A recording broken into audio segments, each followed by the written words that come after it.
Good evening, everyone, and welcome to Roy's Tie-Dye Sci-Fi Corner. This is episode number 312, Warlords of Atlantis. The classic 1978 film starring Doug McClure, Lea Brodie, Peter Gilmore, and Shane Rimmer. And with me tonight to discuss this classic from the 1970s is my friend, my co-host, the one and only, Mr. Ross Amico. Hey, Roy. Hey, Ross. How's it going? All right. Are we against this backdrop of the poster for this whole show? Oh, I know. I think that will just drive us crazy. In fact, it looks like you're going to be eaten by an octopus. Yeah, I'm gonna try to situate myself so I'm on Doug McClure's torso there. You're going to be on his good side. On his good side. Doug McClure's torso is always his good side. We're good. I like the poster, but I mean, it was just pretty busy. I was giving you about 60 seconds to comment on it, and you were right on schedule, as the Brits say. You were overstimulating my aesthetic taste there. Yeah. I actually have the blue lighting going on. I actually should have it like green for the underwater. There you go. For the algae. How are you doing? I am doing all right. How are you doing? I'm doing all right. I just got done watching the movie about an hour ago. Right on schedule. Hour and a half tops, but I think it's more like an hour ago. Oh, shoot, Ross. At least I know you're not a pod. It was a busy week. It was a busy week. I know. And we didn't decide what to do until Wednesday or something. I'm just busting your chops. No, this is good. And we have not, I want to say hi to everybody out there. And we're really happy to be back. It's been a while. I mean, I've actually done some videos here and there. I've been on with Warren. And we've been discussing a lot of really cool stuff in regards to Space 1999 that's coming up. But as far as you and I, Ross, we actually had not done the show since right before your birthday. So with that said, happy belated birthday. Oh, thank you. Didn't we do this? Oh, was that the humanoid? Is that what we did? What did we do? We did. We actually did the crossover with Mike. Oh, Death Race 2000, of course. Race Yeah. 2000. Yep. Right. Yeah, boy, we're batting 1,000 here. Yeah, I'm waiting for the internet to go out too, because the internet's going to go out too. So that'll be the icing on the cake, the birthday cake. That is. Is there a storm brewing, or are you just expecting technical difficulties? It's been acting kind of it's been going in and out. In fact, I've been having, folks, we are in full tech mode tonight. So you know what? We're coming back with a vengeance. So we really don't have any PowerPoint, with slides and everything. So I'm going to be winging that. We will be winging that this evening. But you know what? It'll remind us back in the days when we used to do the show and we'd lose power, and then I would take the car out and go through a drive-through somewhere and broadcast live. And you remember those days, right, Ross? Back in our youth. Yes, I remember. You froze for a second, so it'll be my last memories to go. There you go. Anyway, before we get started, I want to just say hi to the folks that are joining us out there. I see Jerry is joining us. He's saying, Ross, welcome back. This is going to be a good one. Oh boy, no pressure, Jerry. But thank you, Jerry.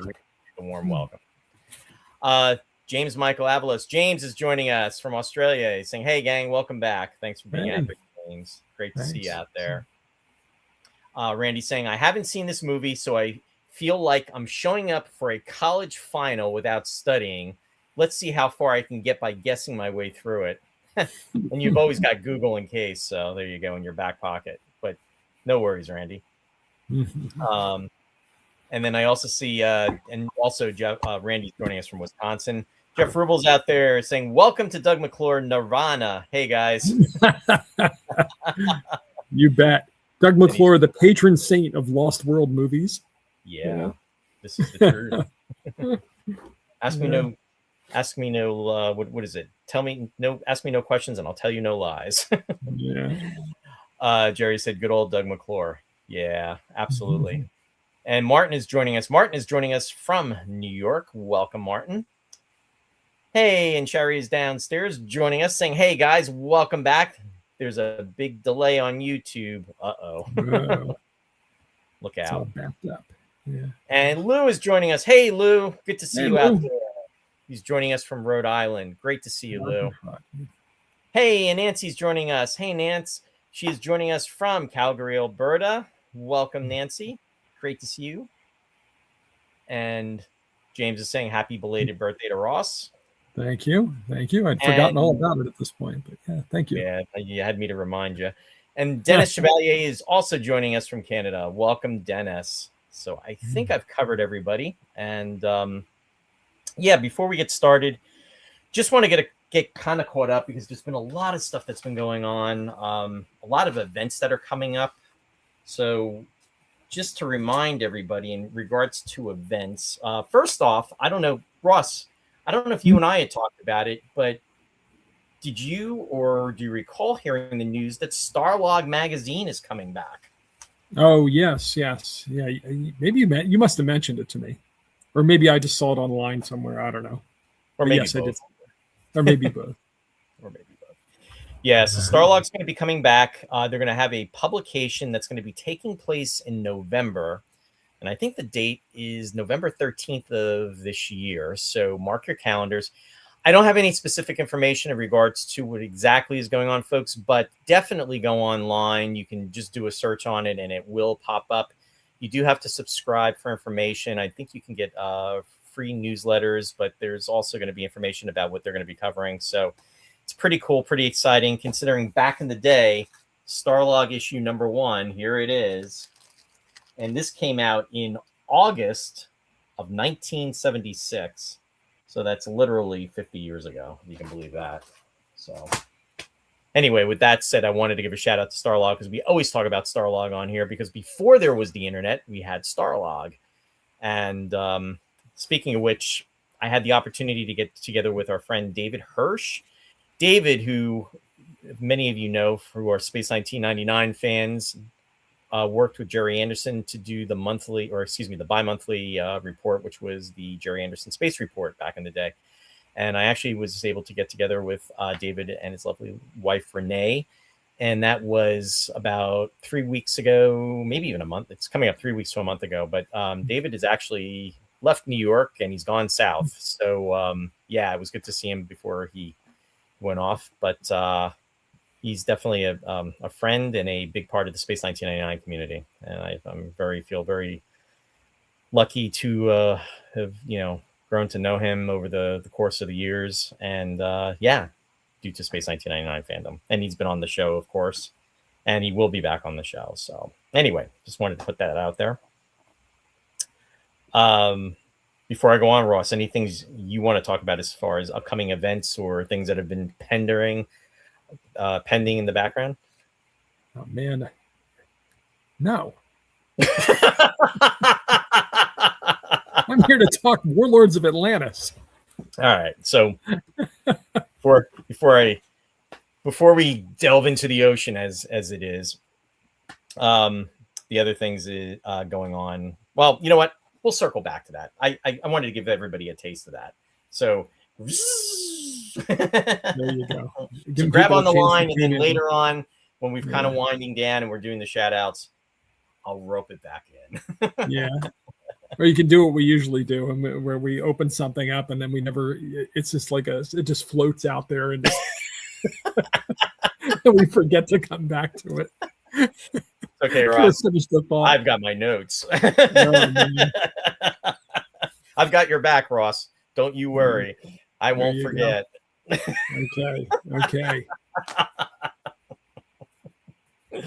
Anyway, hey, I want to say hi to Catherine joining us. Catherine Speck. Catherine, hello. Says, happy deep in summer, gentlemen. You both look to be in fine fettle. Thank you. Trying. Yeah, trying. Fine kettle of fish. No, fine fettle. Yes. Thank you. I don't see Leslie out there, but I run into Leslie all the time at the ShopRite. So anyway, Leslie, is always saying that she's going to tune in. So when she's available, and I know she wants to do Orca at some point. So we will circle back to do that before. I don't know if it's going to happen this summer because the summer's kind of winding down and we got a lot of other stuff that are, things that are coming up. So we will see about that. I wonder what Catherine thinks about Doug McClure. Yeah, definitely let us know. And let us know if you saw this movie. Oh, and before we get started with the movie, I'm doing this for Ross. I was saying this to Shari just last night. If you have not seen this movie and want to see this movie and are worried about spoilers, folks, I'm giving you your disclaimer. So there you go. We are going to be doing spoilers. So just letting you know in case things come out. And there we go. Well, if you're familiar with the Lost World genre, I don't think there are any spoilers. Okay, but I'm just covering my bases because we've seen this kind of story. But, I don't want Ross coming after me like Captain Ahab saying you ruined it for everybody. Hint, hint, hint, Captain. I am a harsh taskmaster. It's true. I'm in rare form tonight because we're back. Anyway, so what I am going to do, folks, is since I don't have the slides, I'm going to try to give you a sample of this wonderful film. If you haven't seen it and you're curious about it, just to get an idea about it, I'm going to run the trailer without the audio. That way you get to experience and you get to see and have an idea. Maybe you think you've seen it, maybe you haven't seen it, maybe you want to see it. This will kind of give you a taste. All right. So what do we do if we get knocked off here? and if we do get knocked off for some reason, folks, that's it. We'll come back on. No, we will be back. I have to say the trailer. I'm sorry that we have to do it without sound because I have to say the trailer is a work of art. When you see the trailer, you just know you're going to want to see the movie. unless you're right. unless you're right. Because I know I've sent it to you at least twice over the years. It's hilarious. It's a great trailer. But I don't know how it's going to work without sound, though. That's all right. Jerry said, I've seen this movie hundreds of times. Oh, and Randy's saying, Roy's energy level raised to 10. Yeah, it's amazing what the little lemonade will do. Is that what it is? And it's not even spiked. It's the good old lemonade, right off the shelf of the ShopRite. And that's two because it's Friday. ShopRite tonight. I gave for ShopRite 2. There you go. Are they underwriting the show? Not so far, but we'll find out on Monday. All right, make sure you tag them on when you post it. I'll be sure to, because I'm giving compliments to Leslie for her cashier abilities and for her customer service abilities. All right, and her friendliness. All righty. So let me stand by and let me try to do this as best as I can.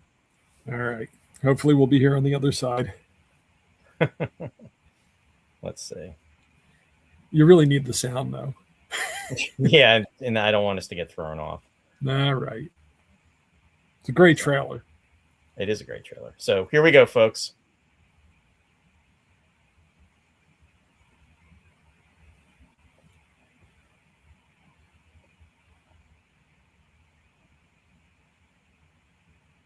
It's fantastic down below the sea, with a sight deeper than you've ever been before, is a place you will never forget.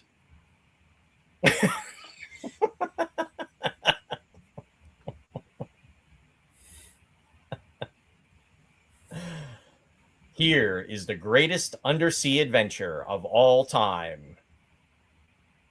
No hyperbole. Look at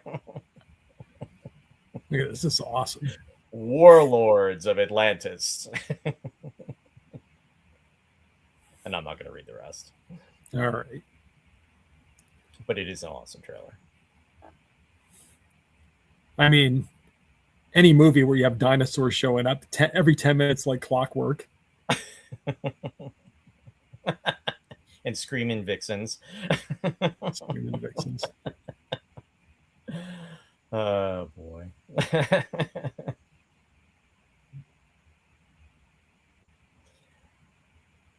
Warlords of Atlantis.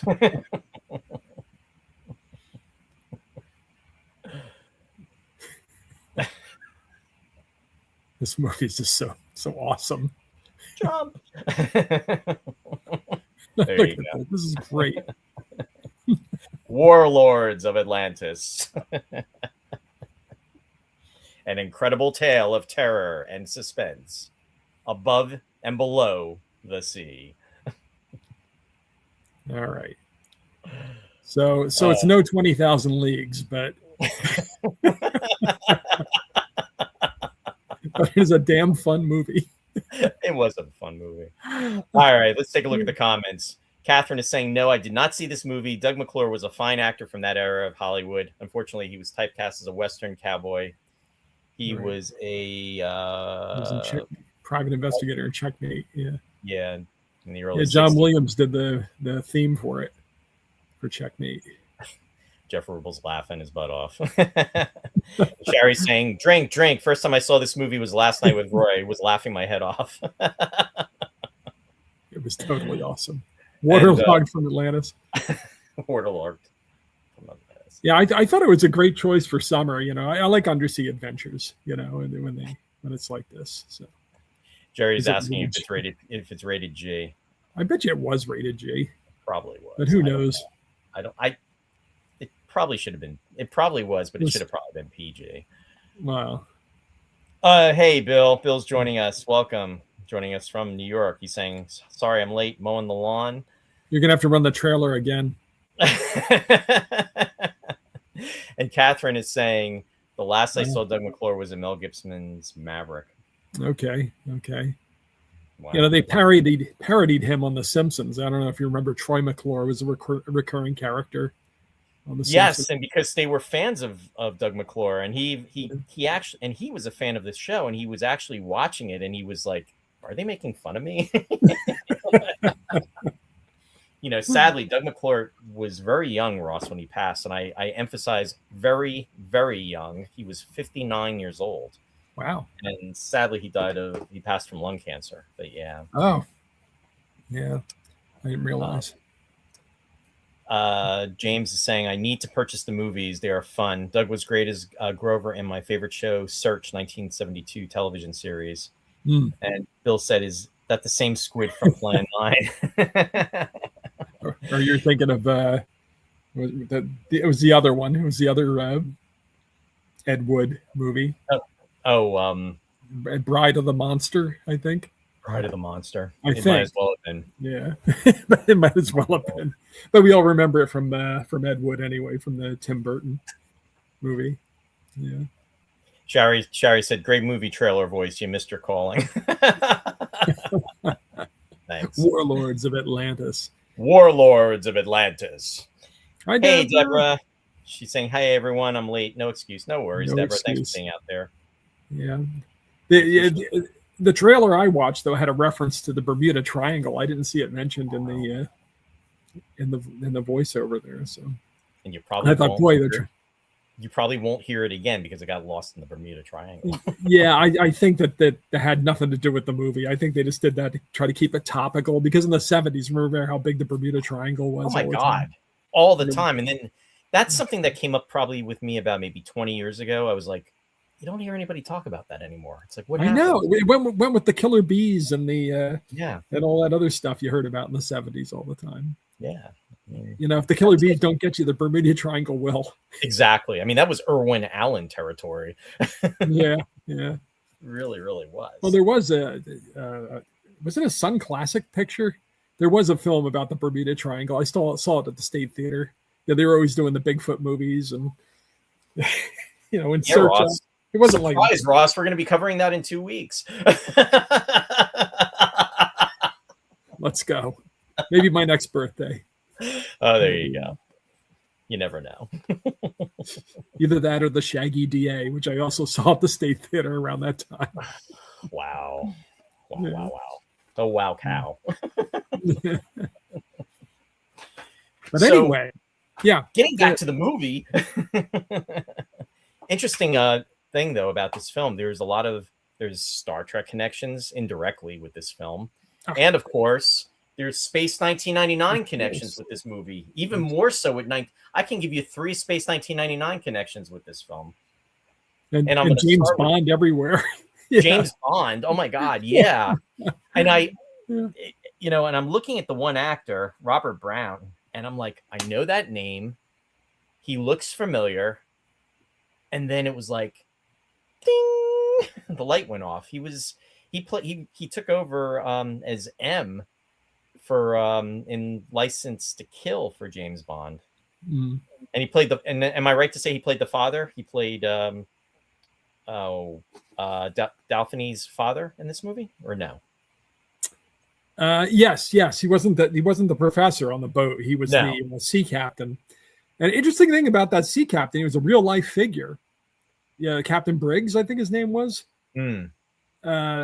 He was actually the captain of a ship called the Molly Celeste. Yes, and you know that's a real. It ship, is a real right? story, and you know how I know that? That's the fourth Space 1999 connection. But go on, Ross. Why is that? Do they mention that? Is it in part of one of the stories they mention? They do in the Guardian of Paris. Yeah, Nick finds an eagle that they thought crashed. They dock with it, and then he goes on board. And when he gets on board, all the lights are out, and he walks around, and then he calls back to Alpha, and then Paul Morrow asks him, what's going on, and he goes, it's a Molly Celeste. He goes, there's nobody here. And of course, me being Mr. Inquisitive, always wondered what that was, looked it up, and then found out about, and this was years ago, found out about how the entire crew basically disappeared. They found the ship, but they never found out what had happened to them. Right. And that was back in the 1870s. Yeah. Yeah. So we're to believe that this guy wound up in Atlantis, the missing sea captain. Yeah. So I thought that was kind of clever. I mean, there was a lot of stuff in this movie. And by the way, 90% of my knowledge is like that, just stuff that you pick up and look up, and it's like almost like a free association. Yeah. So there you go. You knew about the Mary Celeste. So the screenwriter was Brian Hales. And so this was an original story, whereas the previous films with Doug McClure that were the Lost World films were all these collaborations with Kevin Connor, the director, and John Dark, the producer. And they were based on Edgar Rice Burroughs, Land the Time Forgot, and At the Earth's Core, and People the Time Forgot. And then they went and did this original one. But this it wasn't just it was pulpy, definitely, but there were things in it like Mary Celeste, and I was watching it at the beginning. On the back of the boat, they have something on there. It says it has the date 1879 on the piece of equipment that they have on there that was forged for the boat, and they had a flag flying, and I counted the stars, and it was the correct number of stars. Yeah, I thought for sure in a movie like this they'd just slap up some random American flag, but it was actually historically correct. So there you go. So they tried to make it, some verisimilitude to it. So this film, no, Kevin Connor, the director, and incidentally, I don't think I ever talked to you about this, but this is the Space 1999 connection. This is the one other connection.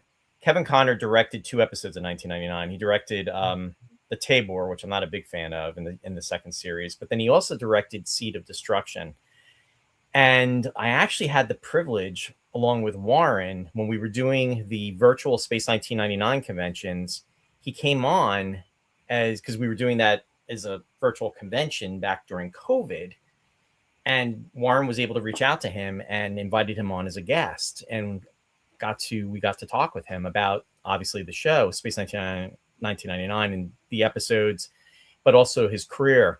I would actually have to go back. It's been several years. We'd have to go back and watch it and just to hear him talk. But to be honest with you, Ross, I don't know how you'd feel about it, but I would like to get him to maybe potentially come on the show. I think he's done so much, and he's still with us.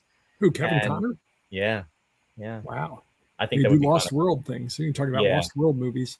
Absolutely. So I hate to put that out there before we've potentially booked them and scheduled them. But the thing is, it's something that I think, I don't know. Let the folks out there, I'm opening this up tonight. Let us know what you think. If you think that would be kind of cool.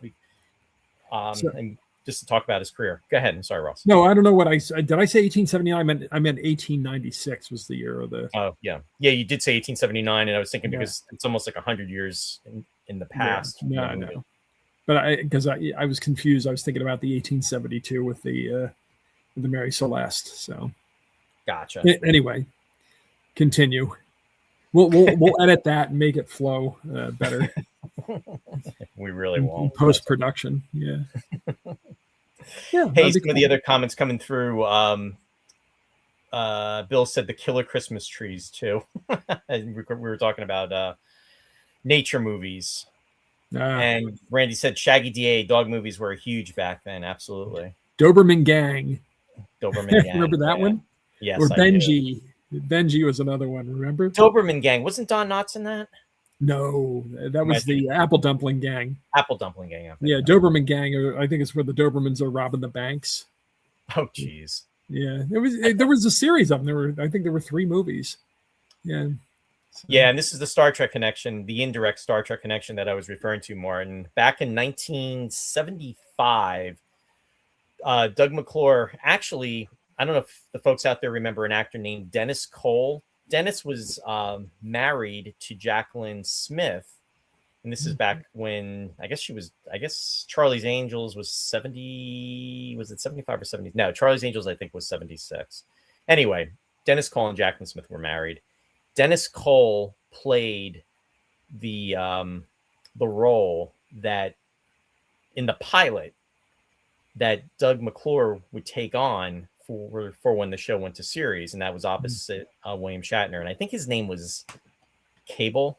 I think his last name was Cable. And he was kind of, William Shatner was kind of like the master of disguise, sort of like, and what's Wild Wild West, kind of how like Ross Martin was. Right. And that was what William Shatner got to do in that series. But anyway, there's the indirect connection with working, Doug McClure being in that and then the show. Yeah, it's too bad the Haig's not here because I know he really liked that show. Yeah, he would definitely chime in. Bill also said there seems to be a movie I must have seen but never but somehow forgot. Jerry said yes, John Ratzenberger was in this. Am I correct in saying he was in The Empire Strikes Back? Yes and yes. He was in every. I just rewatched Superman the other week. They had it here in at the theater in Princeton. He was a cop, wasn't he? What is it? Wasn't he a state cop in that movie? No, he was. He's the missile control. Oh, I'm thinking something else. Yes. Okay. Yeah. So, but anyway, he's in every science fiction and fantasy movie in that era, including this one. And I was trying to figure out why. Because we all know him from Cliff from Cheers. And in latter day, I mean, in the last few decades, he's been like a Pixar voice. He's Ham in the Toy Story, whatever, 1000 is out in the movies right now, and he's doing voices for it. So, but anyway, it's because he lived in London, is what it is. Because they filmed all these movies in London, Empire Strikes Back, and they always use the Pinewood Studios there. They Absolutely. Were always using, So he was able to get the work. But this is the biggest part I've seen with him. He actually had a lot of dialogue. And he was a big part of this movie. Yeah. And it's so funny, though, because before Cheers, I mean, he was just doing what a lot of actors do. I mean, he was taking different character roles, and he was just putting himself out there. And I always really find it really cool to see the work that different individuals that, especially if we're more aware of them because they've become successful or we know them for a specific role in a television series or a movie. And I always find it really cool to see them in what they did prior to reaching that status or fame, so to speak. And that's a brilliant example of that. Yeah. Jeff Rubel's commenting. He said he was the guy who orders the shield doors while Luke and Han are missing. Oh, right. Yes, to close the doors. Yep. Deborah said Dennis Cole was hot. Yeah, all the girls liked him back then. Sadly, I think he's passed away too, if I'm not mistaken. I think he passed some time ago. Bill commented, said, by the way, Troy McClure in The Simpsons was voiced by Phil Hartman, who did it perfectly. Wow, Phil Hartman. Yeah. Phil Hartman was brilliant. Yeah, he was so good in everything he did. Yeah. Very sad. Yeah, I miss him. Yeah. He also did, there's another Star Trek connection, Saturday Night Live back in December 30th of 1986, which, oh my God, that's going to be like the 40th anniversary of that episode where William Shatner guest on Saturday Night Live, and then they did the opening was doing a convention sequence, which was a lot of fun. And Phil Hartman was playing Adam Allen, who was the owner of Creation, because it was the two guys. It was it was Gary and Adam. And he was doing Phil was playing Gary. And that's if you used to go to the Star Trek conventions back in the day. He kind of talked like this, yeah. Okay. Oh, and Deborah just gave you a compliment, Ross. She said she goes, Ross is hotter. It's summer. Yeah, there you go. Much like keyboard Ross. You might burn yourself. Bill said it's a little known fact about John Ratzenberger. And Martin said, get a life sketch. And then Deborah said it's been a long summer, lots of laughs. Yeah. So anyway, go ahead, Ross. No, but obviously it's another film in the well-worked Lost World genre, and those were popular going all the way back. But I mean, we just did She not that long ago. Mm-hmm. H. Rider Haggard's She, King Solomon's Mines. Arthur Conan Doyle, the guy who created Sherlock Holmes, did a book called The Lost World, in which his other famous creation, Professor Challenger, goes to, I believe it's South America, and they find a lost world with dinosaurs and forgotten civilizations and that sort of thing. So this is a very popular genre that fueled so many books and movies. And Edgar Rice Burroughs too. We've talked about Doug McClure being the other ones were adapted from Edgar Rice Burroughs stories. The guy who created Tarzan. So, and I thought it was really quite well done for the 70s. It's definitely Absolutely. 70s, but it was practical effects. It had matte paintings. Yep. And I'd be perfectly satisfied if cinema never developed beyond Warlords of Atlantis. I'd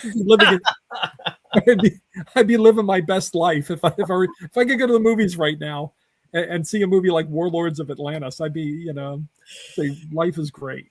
Guess what, Ross? We're not the demographics. like if Lord of the Rings had been Warlords of Atlantis, I would have loved Lord of the Rings. I am reminded each day that we are not the demographics. Not anymore. I think that's what Clouseau said. Not anymore. Oh well.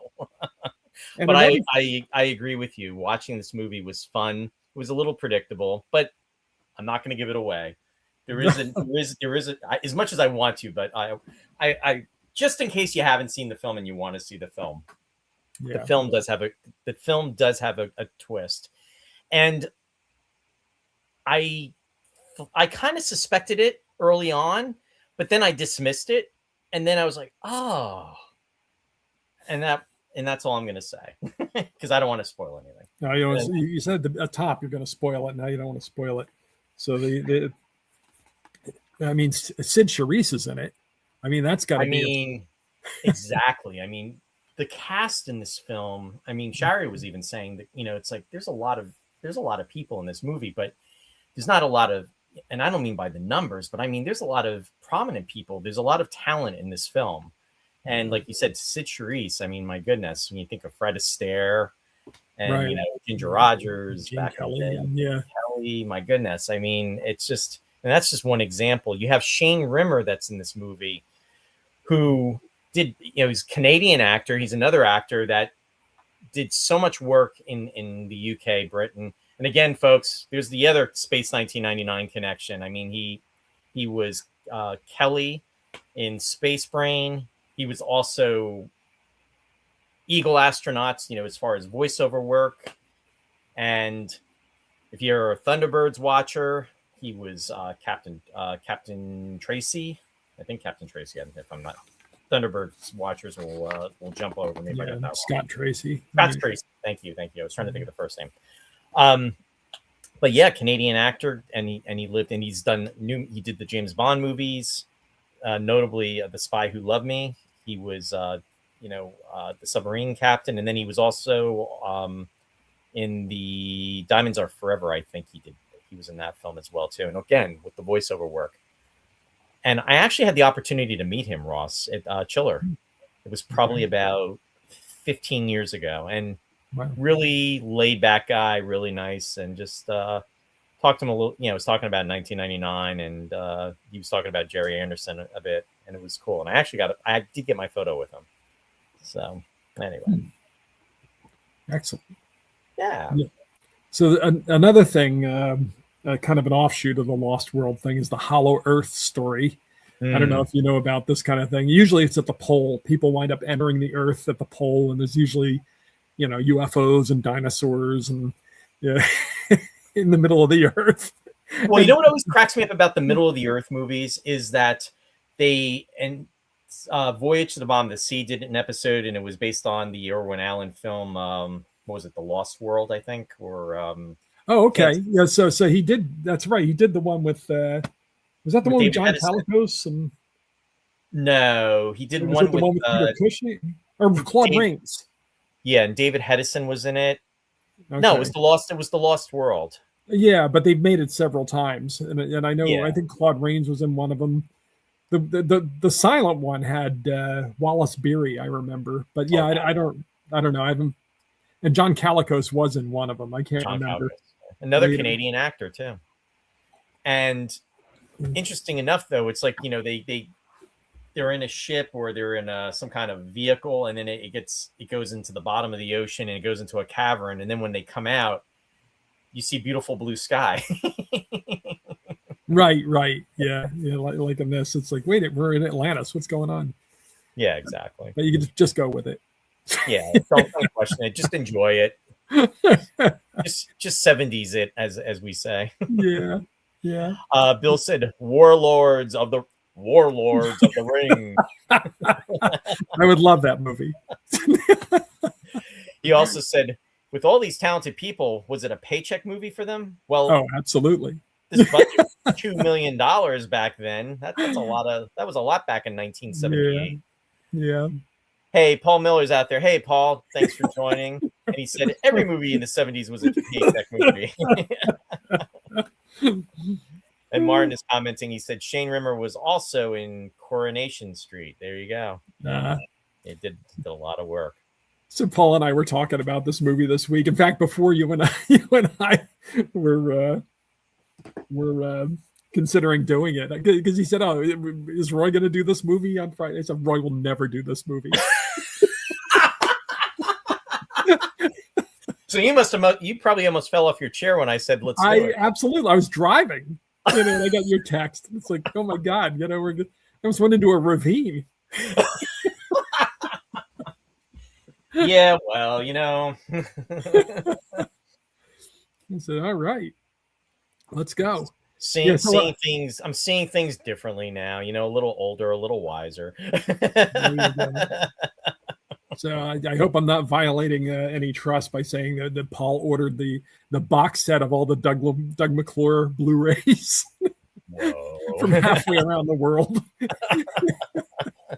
They're on their way now on a slow boat from New Zealand. Yeah. Soon to arrive by Christmas. Yeah, exactly. 2027. Well, they're enjoyable. I streamed it off of was it archive.org. They put movies on there sometimes. They get yanked down after a while sometimes because of copyright violation. But I don't think anybody cares about the copyright for this movie. So about what movie, Ross? Warlords of Atlantis. Yeah. And I'll tell you though, I was loving it. And now, if you've ever exactly Last Dinosaur with Richard Boone, right? If you ever wondered, Warlords of Atlantis and Warlords of the Deep are the same movie. Okay. Do you know about the situation with the title with this movie? Oh yeah. I mean, I think there were at least 7 titles that this film went through because they were really concerned because at the time, well, the one title was the first one was The Lost Continent, which was a 1961 film. Right. Well, that was George Powell did Atlantis: The Lost Continent, and that was the problem. They were afraid that people were going to confuse. Oh, Warlords of Atlantis and Atlantis the Lost Country. We don't want them to confuse it. So what do they change it to? Well, then they were concerned because of Man from Atlantis. Because right. Well, they changed it to. You would think you want to get rid of Atlantis, right? Right. But no, they changed it to 7 cities of Atlantis. Yeah. But then, as you say, they didn't want to confuse it with Man from Atlantis because it bombed. Because the series tanked. So then they made it Warlords of the Deep. But then they were worried about the 77 film, The Deep. yeah, because Columbia Studios was producing The Deep, so they didn't want to confuse it with The Deep. So they went back and called it Warlords of Atlantis. So there you go. I'm glad we got through that. Yeah, that was tough. You should have seen, if you had gotten home early, you could have done a flow chart. I know. I was that close. I was so close. We needed an overhead. That's what we needed here. An overhead projector like back in the 70s, like what we used to have when we were in grade school. Yeah, I remember those things. Well, it's form meets function, Roy.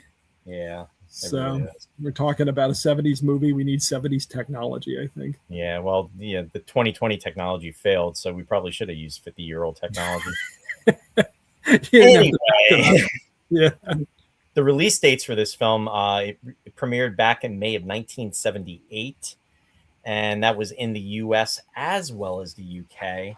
Filming for this movie took place in October it started September 5th of 1977, so literally is coming up on its 49th anniversary if you're talking about production.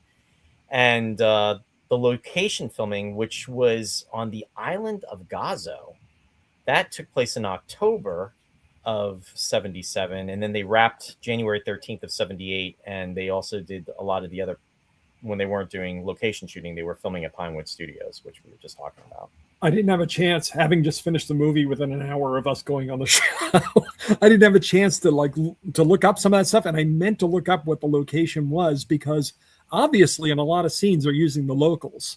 Yeah. You can see that the extras aren't actors. Right. People, they have that very wooden kind of real life the feel about them. They're not animated they don't, the camera doesn't love them, but obviously they're adding local color.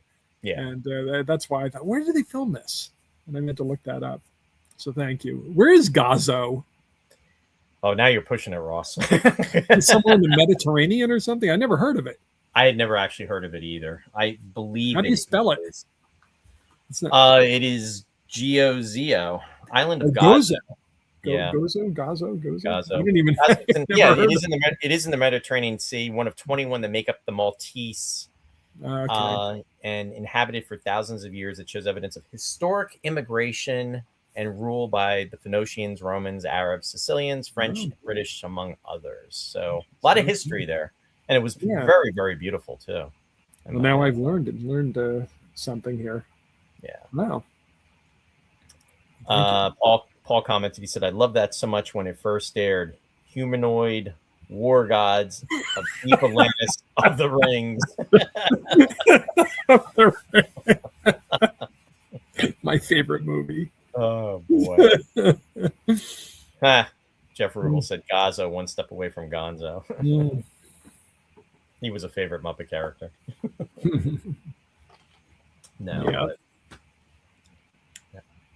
Bill said they went on camera after mowing their lawns.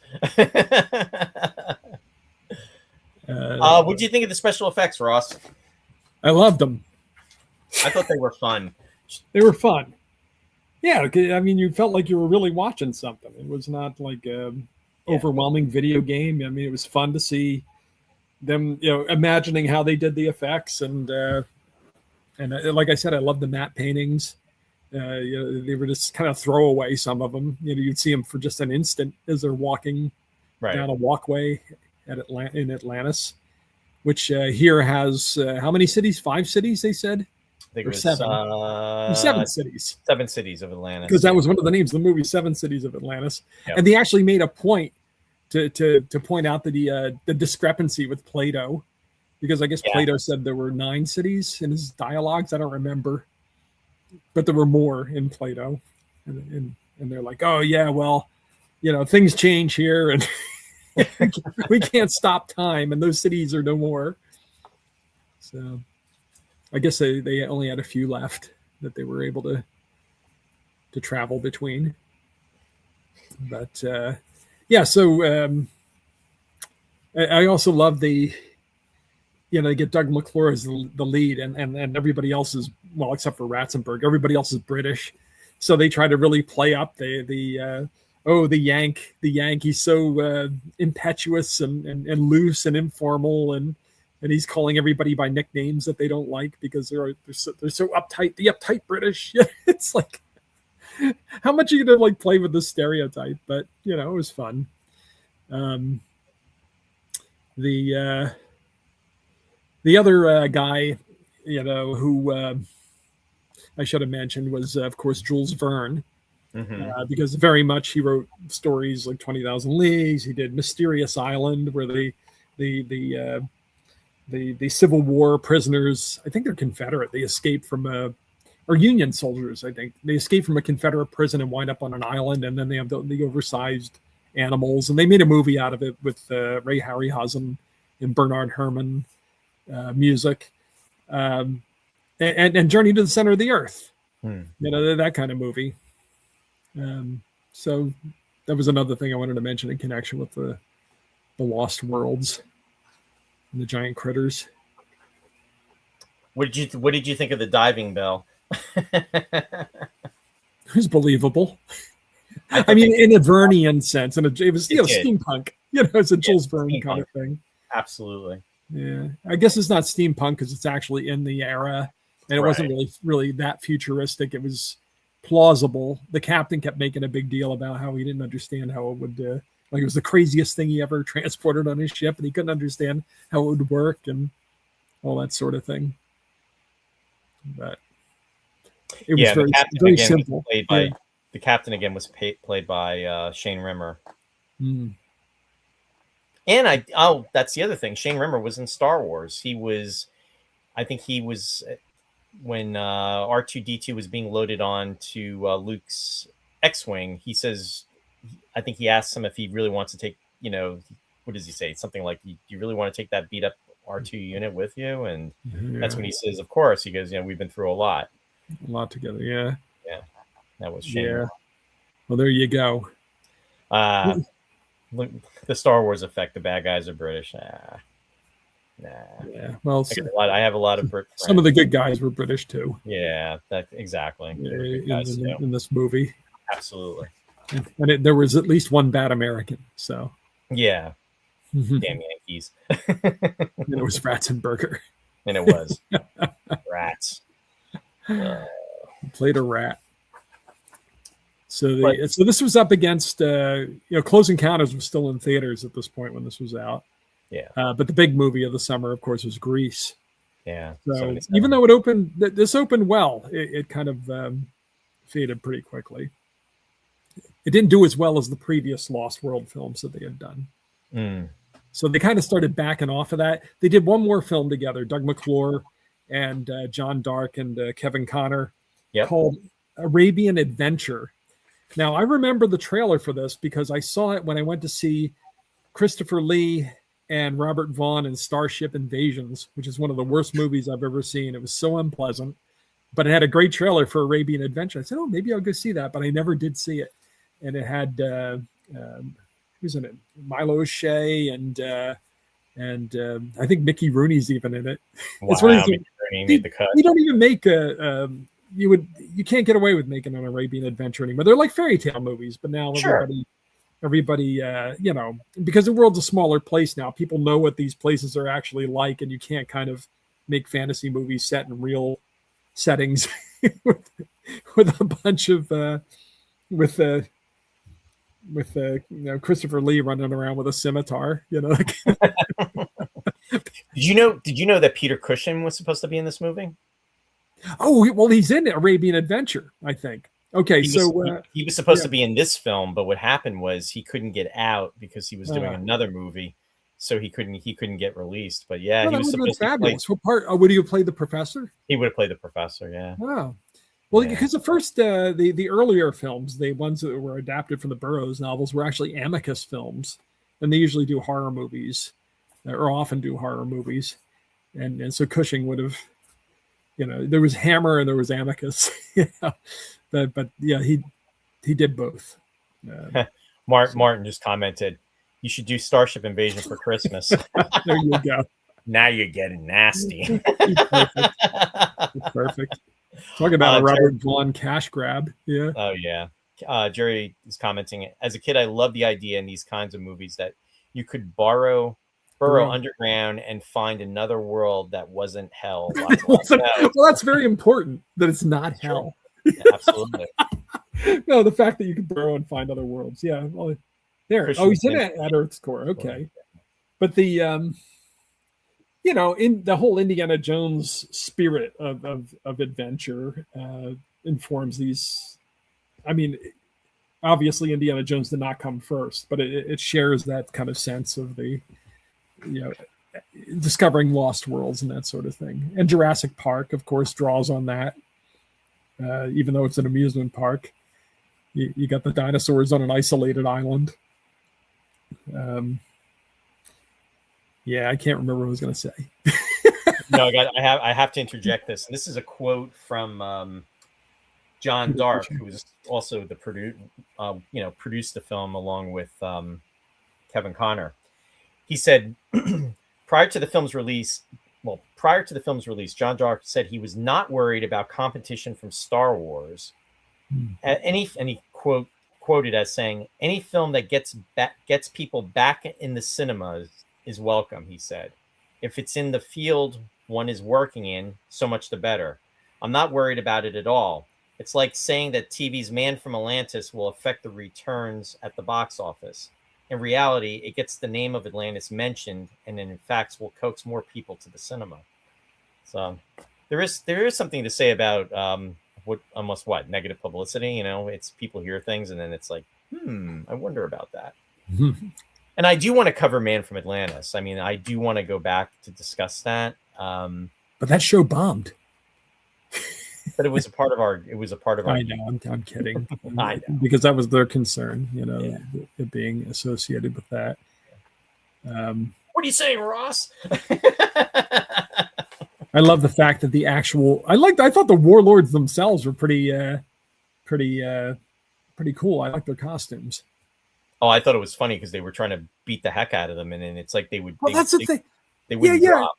And that's the other thing. This entitled kind of, because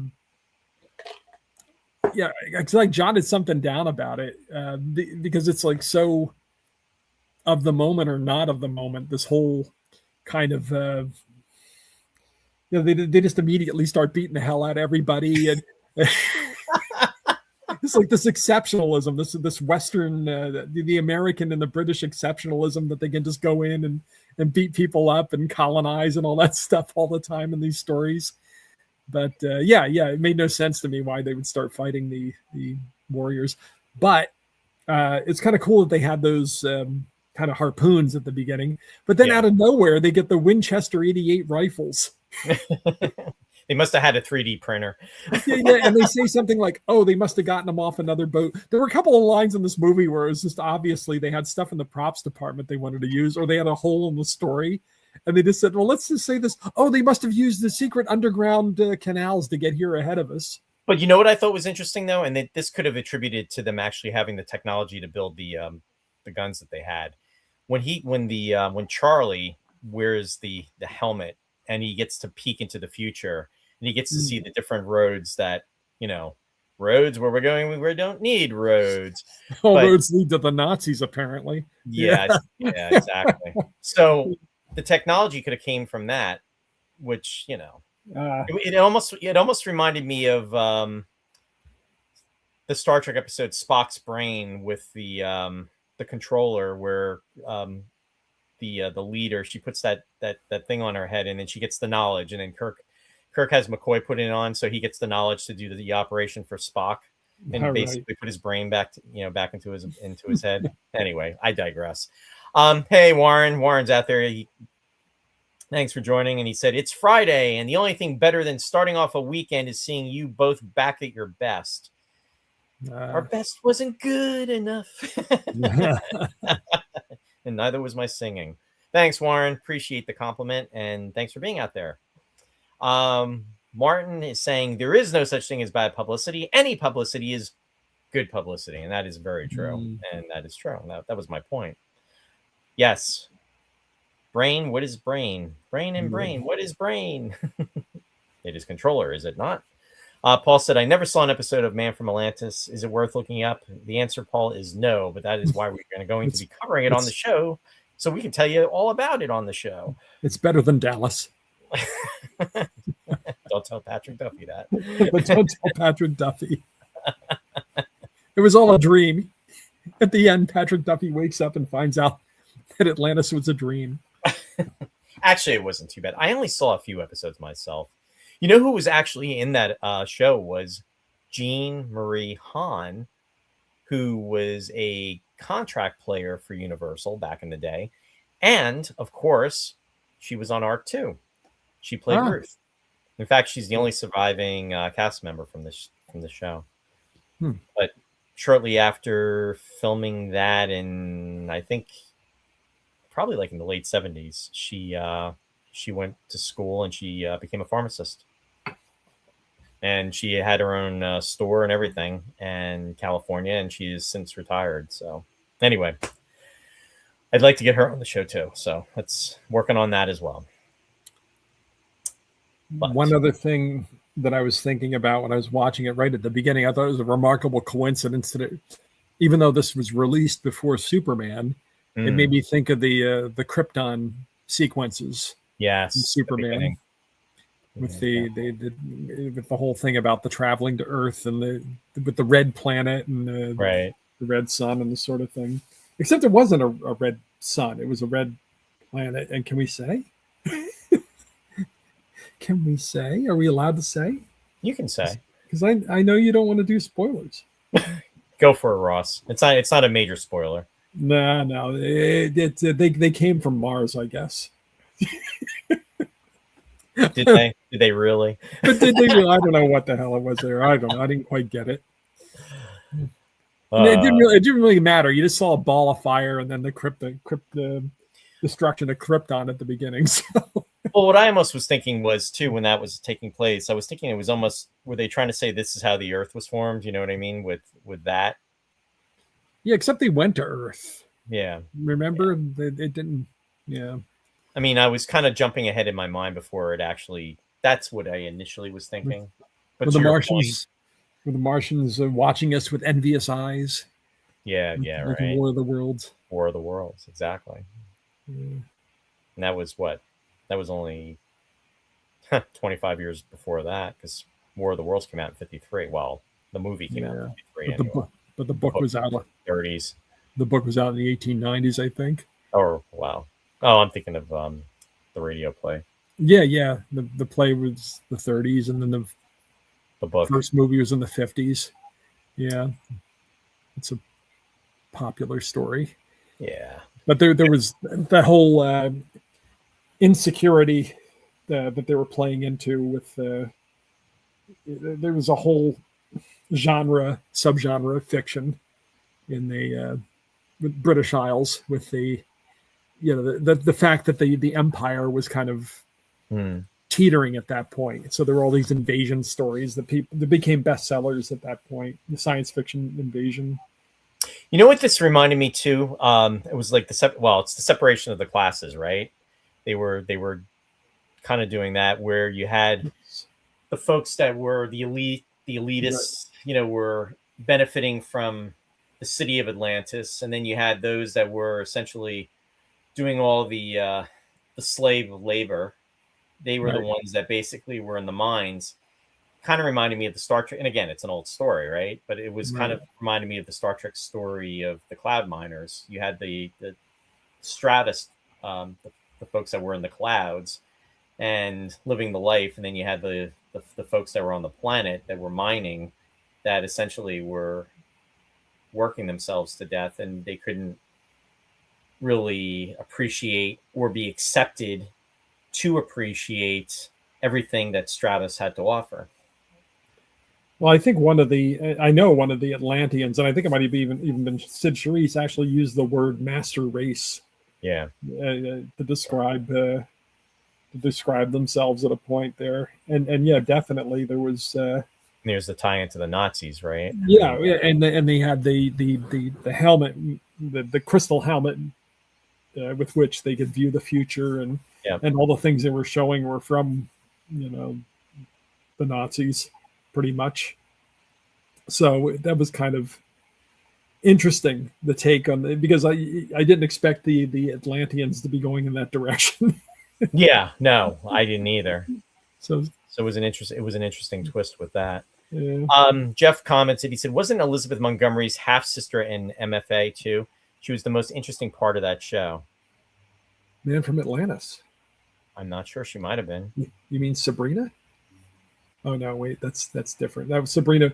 No, what was the name of her half sister on Bewitched? It wasn't her half sister. It was, remember? Was it Esmeralda? No, Esmeralda was the mother. That was Agnes Moorehead. Agnes Moorehead. Thank you. Yeah, I can't remember what her naughty sibling, what her name was. Yeah, I'm not sure. Her evil twin. And Bill said, "No 40-year-old spoilers." Yeah, that's what I say every week, Bill. I say if you didn't see it, it doesn't matter when it was written, or filmed. You can still spoil something. Oh, there you go. Paul commented, he said, "I bet they're the same overlords from Robin Crusoe on Mars," which is a movie we did, which was fun. That was it was another unexpectedly fun movie. Good movie. Adam West and I can't Paul, what was his name? Yeah. The astronaut. I Paul can't remember something. Right at the moment. Did a lot of work in the 60s and the 70s. Yeah. And the chimp. Yeah. And the chimp. Yeah. Yeah. And then that was a 1964 film. That's a 62-year-old movie too. Wow. Yeah, that was a good one. That was a good one. We did that back when the show, probably maybe in the first year, and I think I've still got it, Ross. It didn't make the missing list. Oh yeah. And Paul's saying, you already gave away that Sid Charisse is in it, so have at it. Incidentally, this was, I think, the last thing that she had actually performed in too. Oh, really? Well, they certainly. She was, believe it or not, she was like younger than we are now when she did that film.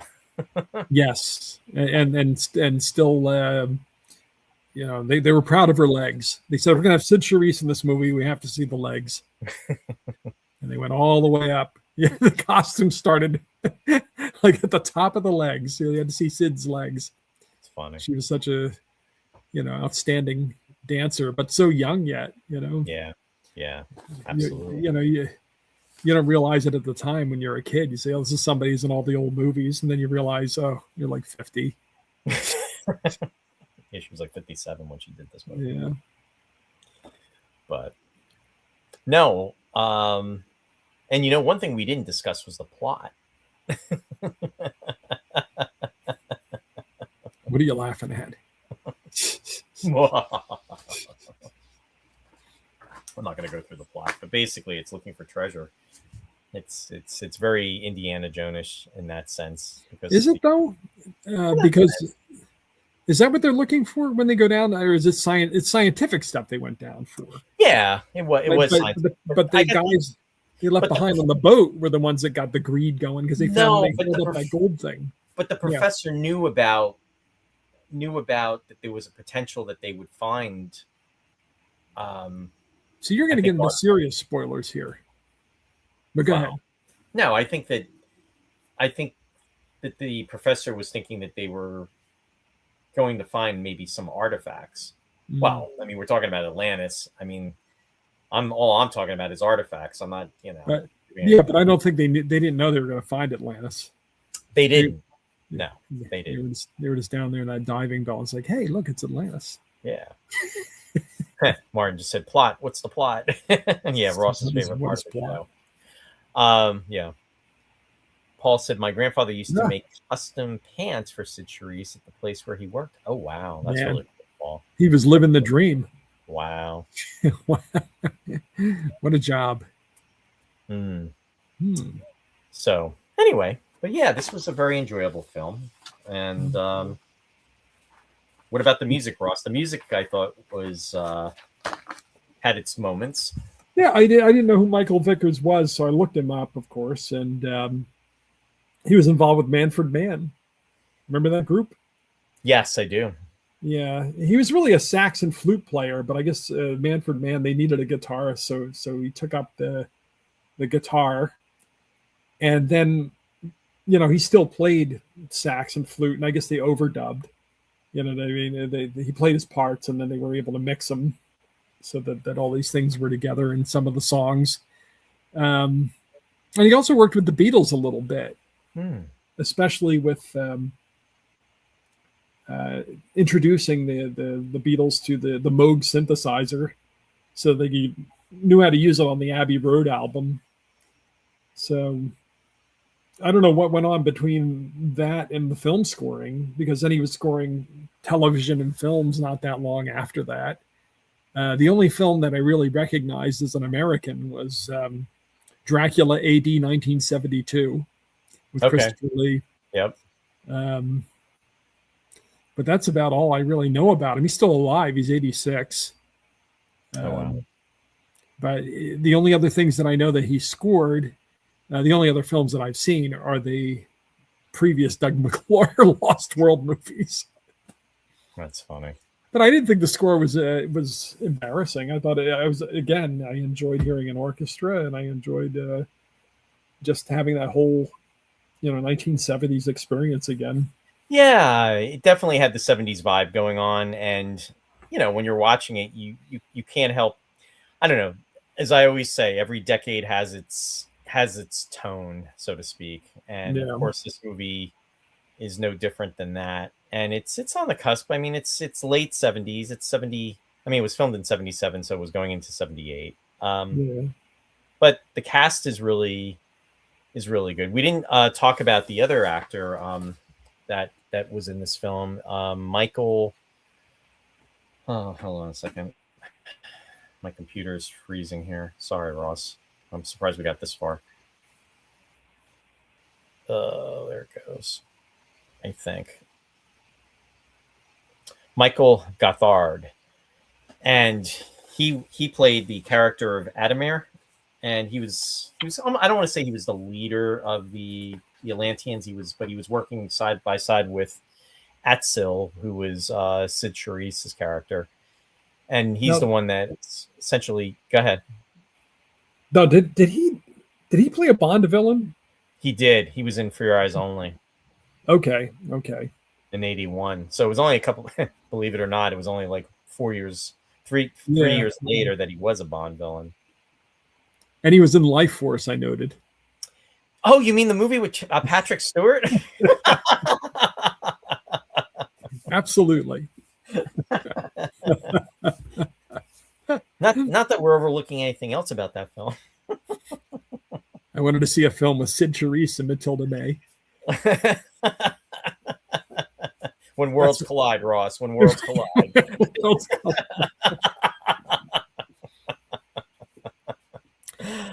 Oh, yeah. I found it interesting that King Atroxum, the guy who played him, Daniel Massey, was the son of Raymond Massey. And I don't know if you remember him or not. He was always playing Abraham Lincoln, but he was also in Arsenic and Old Lace. He plays the one that's the brother who they keep saying looks like Boris Karloff. He has the botched plastic surgery, and he's also he was in Things to Come, that was based on the H.G. Wells book. He has that crazy space helmet. I remember the old 1930s movie, but his dad was a famous actor, Raymond Massey.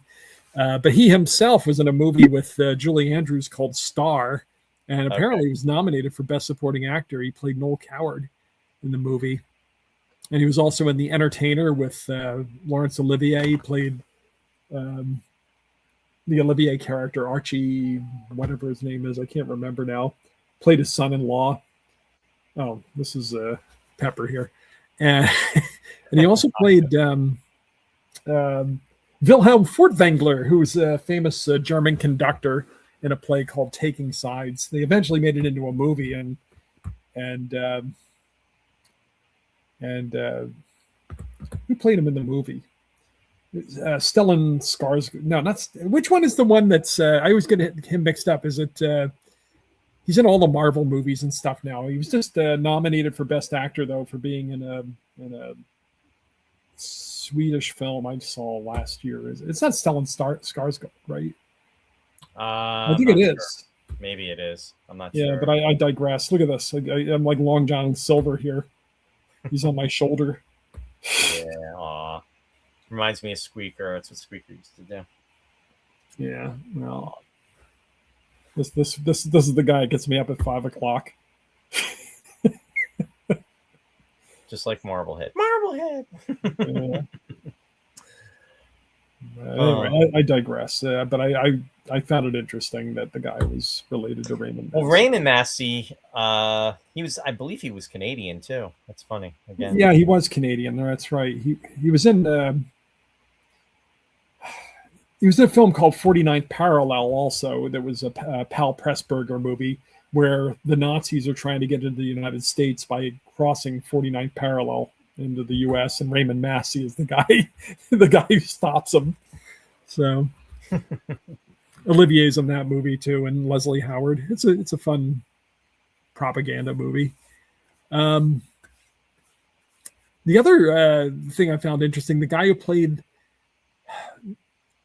who's on with Doug McClure all the time in the movie, I guess it was Peter Gilmore, right? He played Charles Aiken. Yes. Yep. Stage actor. Yeah. He's largely a stage actor, and he was in the London production, the West End production of My Fair Lady, opposite Julie Andrews. He played Freddie, who in the movie was sung by Jeremy Brett, who became Sherlock Holmes, in the famous, we saw it on PBS. I guess over there it was probably BBC or something. Right. But so he sang that role in that stage show. But he was in a lot of trashy British comedy series movies like the Carry On movies and the Bells of St. Trinian's, the St. Trinian's movies. But he was also, he played a part. It's been a while since I've seen Dr. Phibes, but he played one of the characters in Dr. Phibes too. See, all those movies and all those shows that they did, they were so much fun. I mean, the Hammer films. And, yeah. But, I just always admire how the British actors they do everything. Because it's not like here, you don't make a movie and make $1 billion and then sit back for another year and figure out what your next project is. They actually have to work. But that's why so many of them come over here and live in California, because they can make a living over here. Yeah, yeah. But I just love the fact that these great actors can be in so many trashy movies and never have their careers destroyed. You know, like over here, if you're Tom Cruise and your movie tanks. Yeah. You've got like 2 or 3 chances, and then nobody wants to work with you anymore. Right, and it's held against you, and then it's very, very, very frustrating. Some of the comments coming through. Shari said, "Plot." My computer's running amok here. Hang on one second. Somebody had the Lea. Yeah, Martin said, didn't they do a cartoon movie about finding Atlantis starring Michael J. Fox and Leonard Nimoy? I don't know. Probably. They might have. I don't know. A lot of Atlantis movies. What was the other thing there? Because we didn't mention her. And then Lea Jeff Brodie. said you mentioned Lea Brodie from 1999. No, and that's the other Space 1999 connection. Jeff, go ahead, Ross. No, the thing is I knew who she was, but apparently, I don't know if she doesn't have a Wikipedia page or what it is, but there was no link to her. No, there wasn't, but she definitely has information about her. But I remember seeing her in the United States. The film is known as Folks.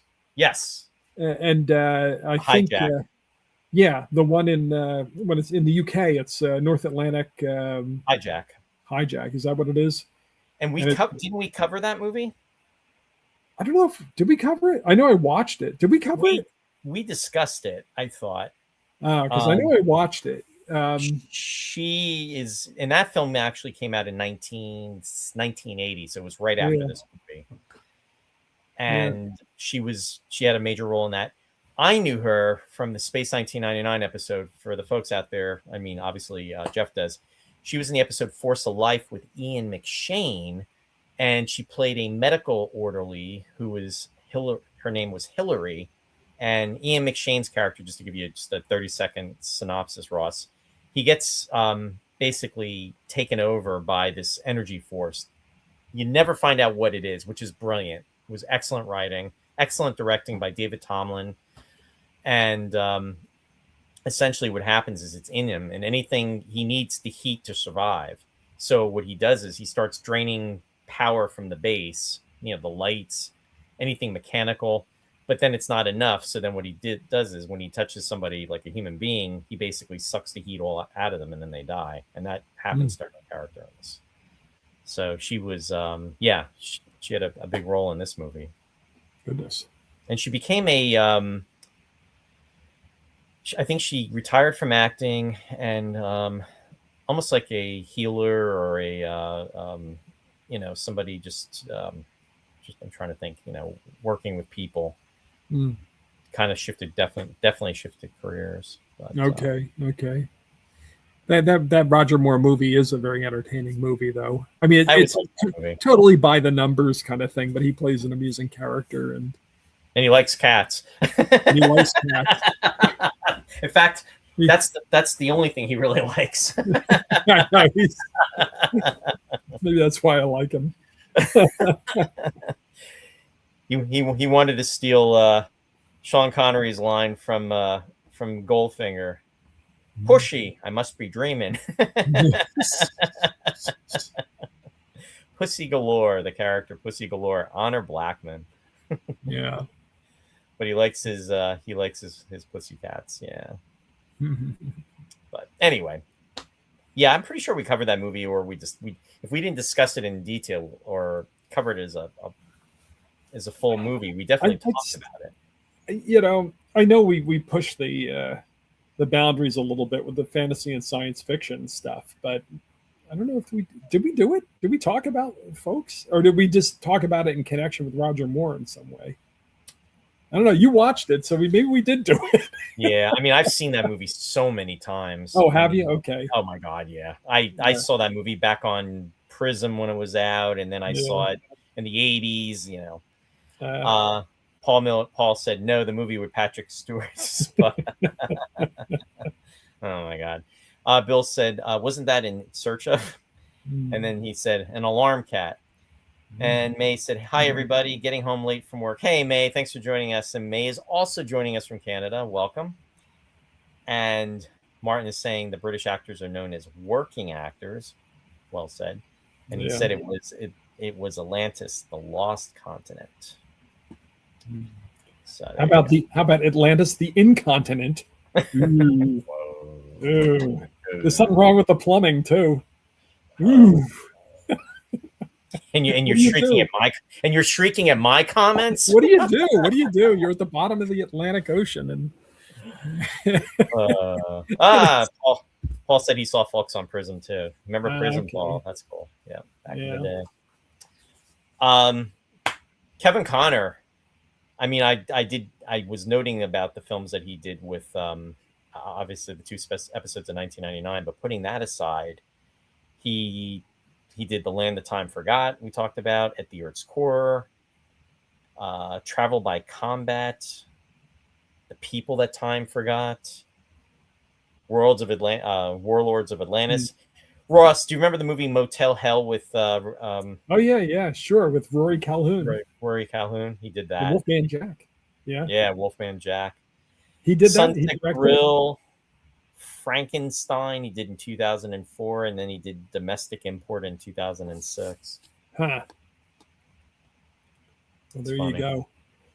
I think because of that partnership between Kevin Conner and his producer there, John Dark, they did so many movies that in an earlier age, they probably would have done things that were more classic than just kind of nostalgic 70s cheese classic, but more like, you know how that is when you get a team of filmmakers together and they click and they and especially not only filmmakers but also, and he used recurring actors too, which I thought was really good. He had his little troupe.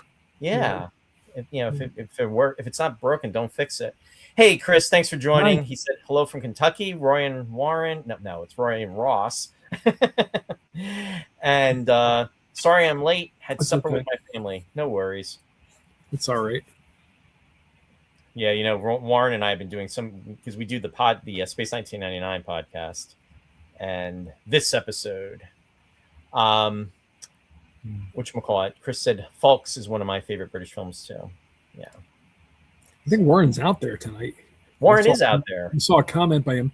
Warren, they're doing the Twin Peaks episodes here at the local theater. They're doing the first season, running 2 episodes every Friday night. Oh, actually, as soon as we get off here. No, but they don't start them until 9:45, and for me that's like midnight. So it would be hard for me to see them. But Chris said, "Sorry, Roy and Ross, long day, lots of laughs." Nah, no worries. Believe me, it's all right. I've been called worse. not a problem. Not a problem. Ross will say, "You beep." What are you trying to say, Roy? I don't know. I'm done. I'm done. I'm out of here. So what's that now? They're showing Twin Peaks. They're showing 2 episodes every Friday? Yeah. Here at the local theater. Very cool. Just the first season. Yeah. Hey, that's cool, though. But they might go on. Who knows? Yeah. But they're a little too late for me. And plus, I guess if I ran right over after we were done with the show, I could go see one. Go see the 2 of them. Come back at midnight. Yeah. You thinking about it? Nope. Oh. Thinking about bed. That's what I'm thinking about. Ross is not a night owl. Not a night owl. Yeah. I rise with the sun. Not anymore. Yeah. Not anymore. Yeah, whether I want to or not, I rise with the sun. Oh boy. Paul said they're running Twin Peaks on MeTV right now too. Not the third season though, right? Not the Showtime. I haven't seen the new ones yet. You know, the ones that were out, a few years ago. That they did 20 years later or something. Oh, right. I haven't seen any of those. This was really weird. Yeah. Wasn't Peggy Lipton in Twin Peaks? Am I right? Yes. Okay, she was. Yeah. I always think of the Mod Squad when I think of Peggy Lipton. Yeah. Can't help it. But I think we pretty much covered everything in regards to the movie. I mean, was anything else you wanted to go over? Probably not. I think we did a pretty thorough job, actually. I think, folks, if you haven't seen this film and if you want to see a fun movie, especially one that is from the late 1970s, definitely check this movie out. It's fun. It really, really is. So I will definitely say that for it. Did you did enjoy it then? I did enjoy it. Absolutely. Because, I know that you're more into the hard science fiction than you are the fantasy. And that is very, very true. But I do have an appreciation for the fantasy elements, as long as it's not too much, not too over the top. And there were, I don't know, this movie worked. It had elements of, what am I talking about? Like the Harryhausen films, kind of, sort of, but not quite. But it was in that realm.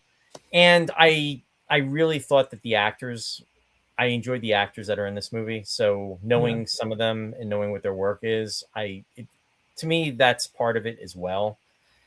So I was. They brought some gravitas to it too, because they played it straight and they were they had presence, but also it wasn't just the dinosaur. Don't get me wrong, I tune in for the dinosaurs every 10 minutes, but in between they had actual, Atlantean dialogue and that sort of thing, where they had scenes where they were talking about Atlantis and what it was like and how it was set up, and so they actually put some thought into it. Yeah, and I would say that, because of the time period of this movie, it is limited with the dialogue, because I think the films, TV shows, and films of that era, especially in the 70s and the 80s, they tend to limit themselves, or they tend to go in a certain realm when it comes to dialogue. And it doesn't distract me, or not distract, but it doesn't sway me from not liking it.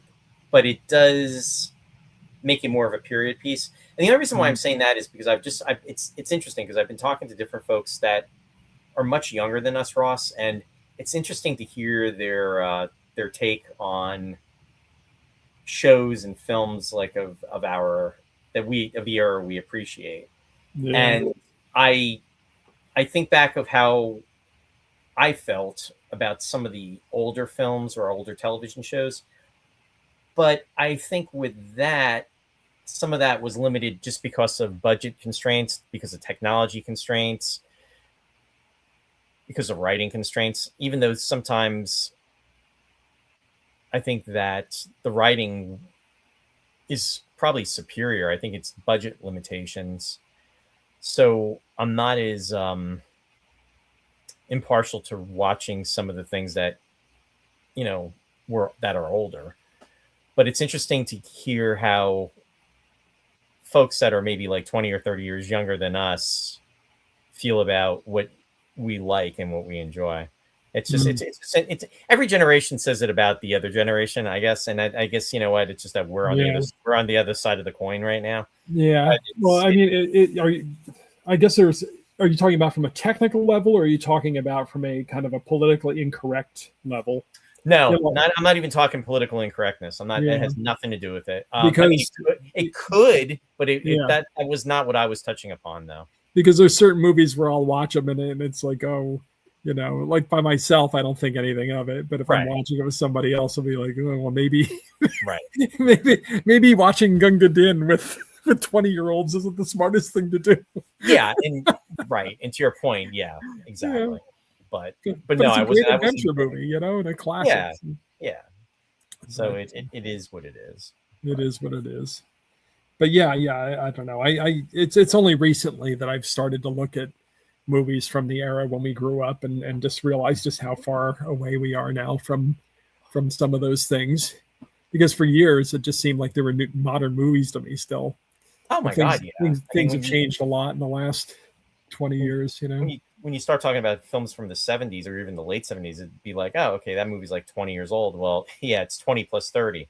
It's kind of crazy because it's. I remember it must have been, the 15, 20 years ago, maybe at the most. And I made the observation. I was watching maybe The Empire Strikes Back or something. I said, movies have not really changed since The Empire Strikes Back. I said, I guess this is where we're now in the modern era of movie making, and because everything just kind of looked like that, and then suddenly everything just changed completely. And then the next few years, it's like suddenly movies are nothing like anything like back in the 1980s anymore. My biggest complaint, and I don't want to gripe about it because I think I do it every other show, but I am not a fan of the fast editing. It drives me crazy. Yeah. When you're watching a movie and you've got the fast editing, they're not even done with, scene A and they've jumped already to scene, they're not done with scene 1 and they've jumped to scene 3 already. And you have to fill in the blanks, and then they're cutting, they're doing these cutaways. It's like, what do they think, that people are that impatient that they, and I guess they are. I guess that's part of the problem. But again, we're not the demographics, right? We're not the target audience. The audience gets bored with exposition or any kind of conversation. But anytime you think that we don't have anything left to talk about, we just revert to it devolves into this ranting to how horrible movies are now. Even when you started out trying to be kind of diplomatic about it, saying, younger people look at our stuff, and now you're like, the new stuff sucks so bad. Which starts to get into my wheelhouse. I'm not even going to start. Mask. There it goes. But the mask comes off and it's Ross. I'm not even going to start it on that right now. Bill comments. He said, "Wasn't all the main Mod Squad actors in Twin Peaks?" I think Clarence Williams III was, and then obviously Peggy Lipton, and then that's the other guy that just passed away, and I can't think of his name. Oh my God, he died last year. He was the star of Mod Squad. I think you may be right, Bill. Chris said, I have seen both films. They were entertaining. Sherry's saying the fight scenes cracks me up, punching the soldiers with the metal masks on. Ow. Yeah, and out of nowhere, right? Crack me up. My phone is taking over. Lots of laughs. James commented, fast editing is very distracting. I hate it, James. I hate it. It infuriates me. It makes me want to turn into the Hulk. Yeah. Bill said the editors are tennis fans. Yeah, really. Paul said we must riot against status. Demographic. I'm right there. Let's go out. Let's go to the Easton Eric and let's go petition. Of all the things we should be rioting for, that's the one we're gonna do. We should just constantly be rioting, but no, we're gonna riot because we're gonna be the demographic for the oh god, that's the target audience. Yeah. Not anymore. So anyway, I'm gonna start to wind things down, or we can continue on our rant. I just go ahead. To kind of what we were talking about here. I've been going back and watching some 70s movies recently. Some of them at the theater nearby. They show repertory stuff sometimes. So I got to rewatch Dog Day Afternoon the other week. Sure. And this week here, I streamed The Taking of Pelham 123. Yeah. Do you remember that movie with Walter Matthau and Robert Shaw? I remember the original, and I also saw the remake with Denzel Washington too. I had no idea they remade it, and when I saw the remake, and it came on automatically right after I was watching the original. I had to shut it off immediately because it was exactly what you're talking about with the crazy editing and the in-the-face sound and the rapid images. I said crazy, makes me nuts. But the original is still so good. Yeah, I've seen it a number of times, but I haven't seen it in decades now. And it's just such a tense, it's a good little thriller. And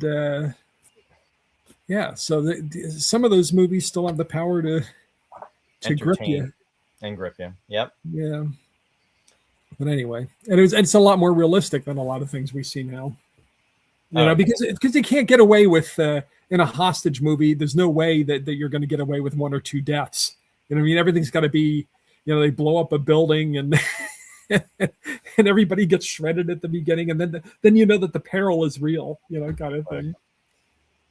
They can't just go with tension. No. But I digress. Go ahead and do your shout out so I can get out of here. But that's listen to you. That's what we got. Bill said ranting away on the thin ice of a new day. Yeah, really. A couple of things before we go to the shout outs. First, I just want to say our friend Marianne Fody, who generally has been a fan of the show for a while now, she joins in. Her dad actually had to go to the hospital. So the thing is, just wanted to make sure just to put prayers and positive thoughts out for Marianne and her dad. So just want to send some good karma out to Marianne. So she felt bad that she couldn't watch the show, and she was saying that she would try to catch us later. And I was like, oh my God. So I just hope, her dad's okay. So just wanted to say that. I was talking about different events that there's a lot of things that are coming up, and I want to give a shout out to the Space 1999 convention that's coming up. A lot of folks out there, some that are watching, are going to be at the convention. It's Manchester 1999. The dates are September 11th, 12th, and 13th. And again, it's the continuation to the 50th anniversary of Space 1999, which we're very excited about. And of course, the fan film Return to Moonbase Alpha, which has started production with the visual effects, is going to be in production prior to the convention, which is also very exciting because there's going to be original actors, as in Nick Tate, that's going to be involved in the project. And also Anton Phillips, John Hugg, and also original models, as in props and models. So I definitely want to give a shout out to the folks over in the UK that who are helping and allowing, sharing their props and their models and their belongings to be a part of this production, and to the fans too, because as far as the fundraiser that was done, that was organized. So anyway, just putting that out there. Also, Star Trek fans, huge Star Trek convention, Ticonderoga. Ticonderoga is coming up, the celebration of the 60th anniversary of Trek. That is going to be in September, and that's taking place September 18th, 19th, and the 20th. And you're not going to want to miss that. George Takei is going to be there. Also, Jonathan Frakes and Brent Spiner. And then also the other fundraiser that was done earlier in the year, which was to bring the Galileo to have a home. And that's going to be in Ticonderoga, New York. And that is the original Galileo that was in the television series. And it's been refurbished and everything.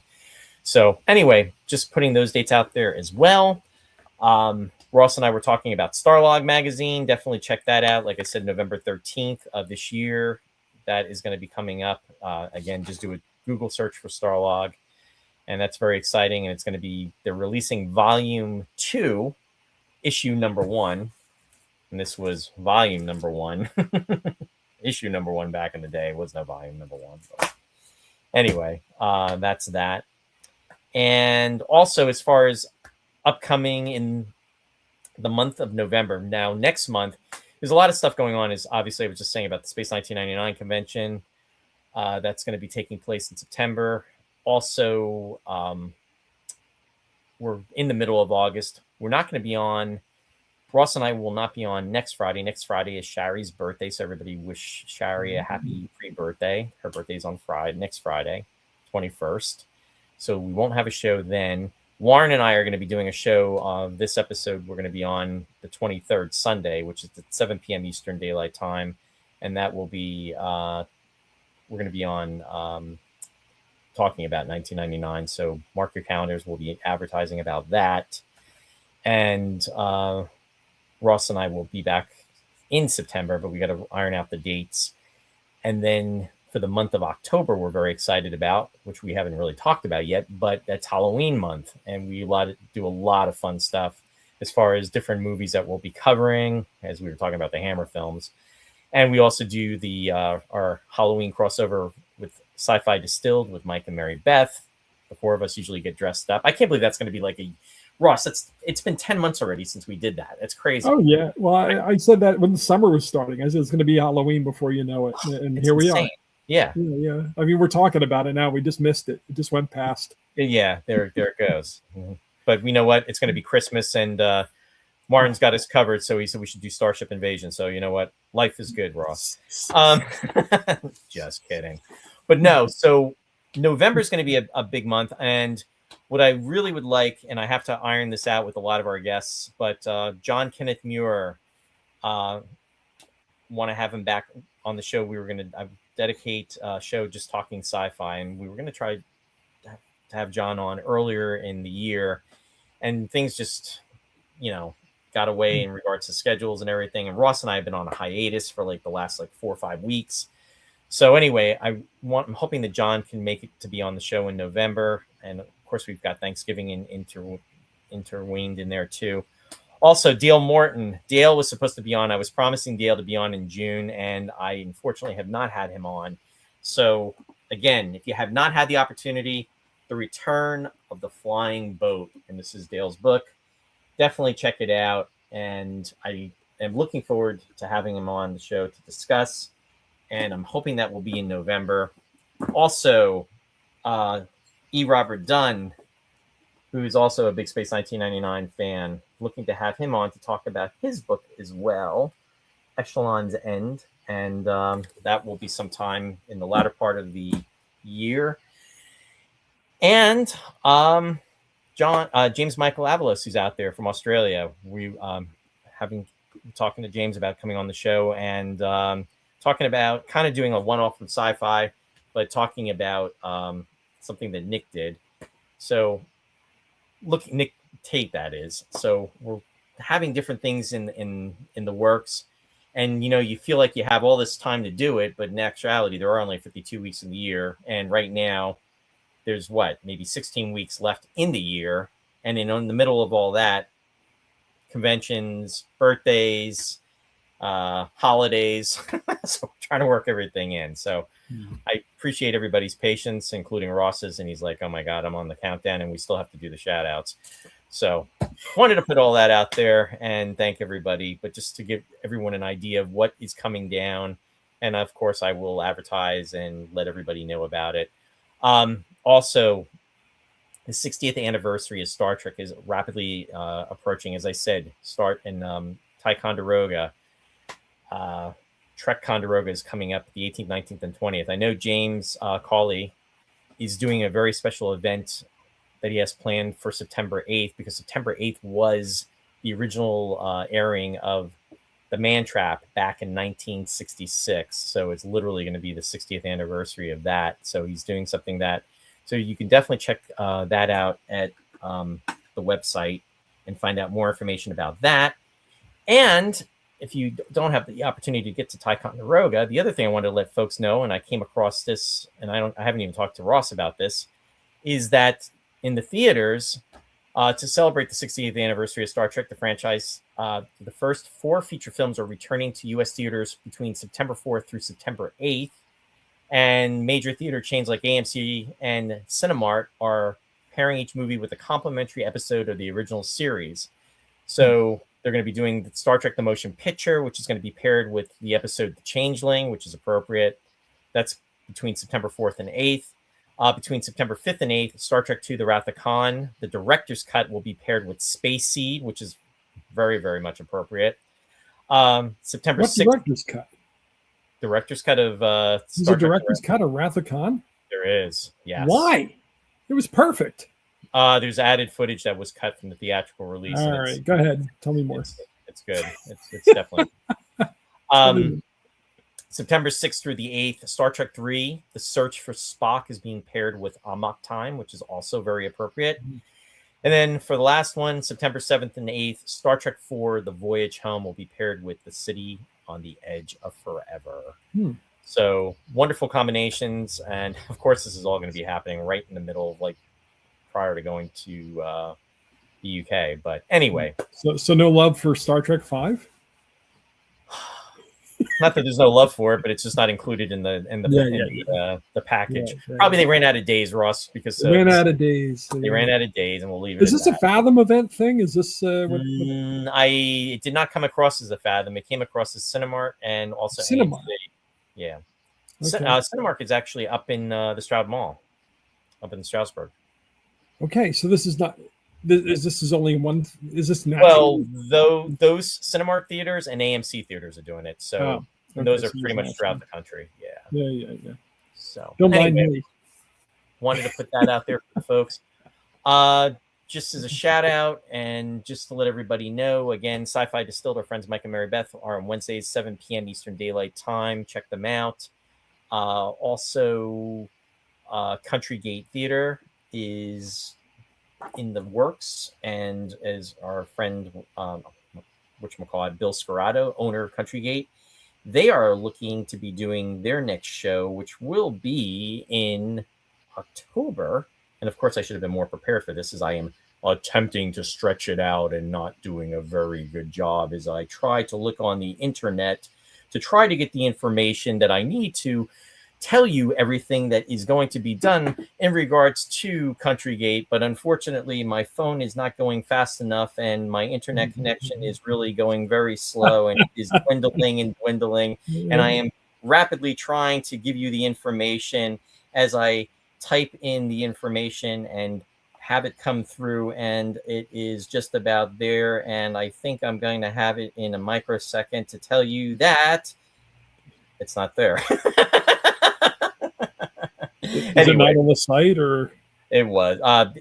Country Gate just did the Addams Family Youth production, which Bill had directed and everything, and he does the youth performance that's done once a year. But now they're going to be doing Sleepy Hollow is what they're going to be doing. The dates I will have to advertise onto the show's page just to let everybody know. But if you are in the Belvedere, Harmony, New Jersey area, you'll definitely want to check it out. And for Country Gate players, and just wanted to put that out there. And it is The Legend of Sleepy Hollow. The performances are October 17th through the 25th. And again, you can go to www.countrygate.org for information about their production. So, I got that out. And Ross, I do have one slide, and that is going to be your slide. And I'm going to attempt to share it because nothing else is working as far as sharing screens tonight. But you know what? But I'm here. But you're here, and who needs a slide? Who needs a slide when you got the real thing? But go ahead, Ross. Let everybody know what you got going on. All right, those are my shows. For the next few minutes, you can hear Cinema Paradiso on Picture Perfect. it's almost over, but tonight was all the theme was summer abroad, so they were all foreign films with a summery kind of feel to them. And Cinema Paradiso with Ennio Morricone's music was the last thing on the program. Sweetness and Light is my light music show. So tomorrow morning, it's my annual insect songs show. It's the season of the cricket and the katydid. So it's all light music. Katydids are out, Ross.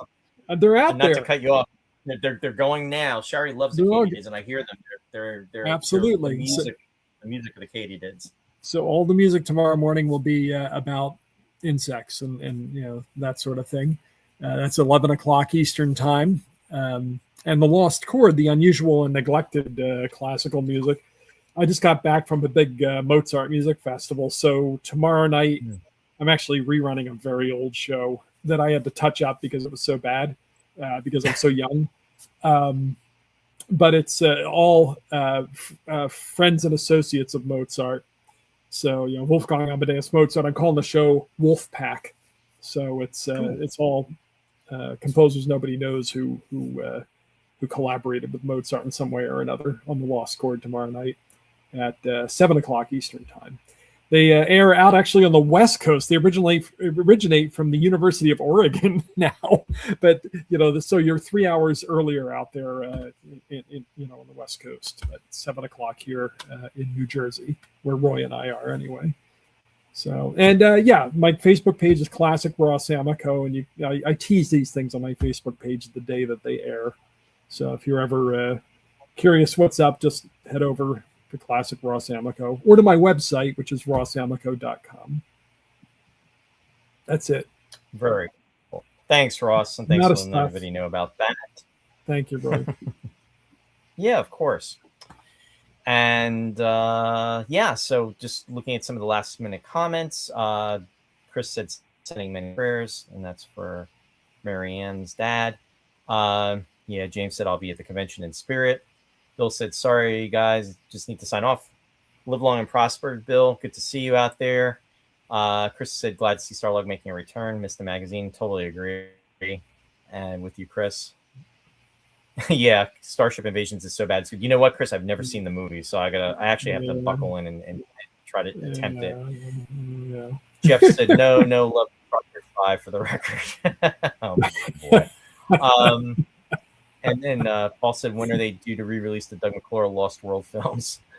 And let's see, I'm surprised that Star Trek 6 is not on the list and paired with Aaron DeMercy. Yeah, absolutely, Chris. That would have been a great pairing. I totally agree. And Chris also said loves Mozart. And LLAP22, Dennis. So anyway, I think that covers about everything. And just want to thank everybody for joining us. In fact, my coworker and Nanette may have been out there, and if I didn't see you out there in the net, I apologize. So I just wanted to say hi and thanks for joining and tuning in. And I want to thank everybody else who may have been out there but did not, acknowledge and just type in the comment section. Please do so at any point, whether it's live or if you're catching us on the rewind, because we really do appreciate it. And please be sure to like and subscribe to the show if you have not already. And also, please leave some comments, too, on YouTube as well as Facebook, because it really does help demographically with everything, and it is very much appreciated. So I have to concentrate more on that as well too. So anyway, with that said, as we do the wind down, Ross, anything you'd like to add in the next 60 seconds? Nah, I talked enough.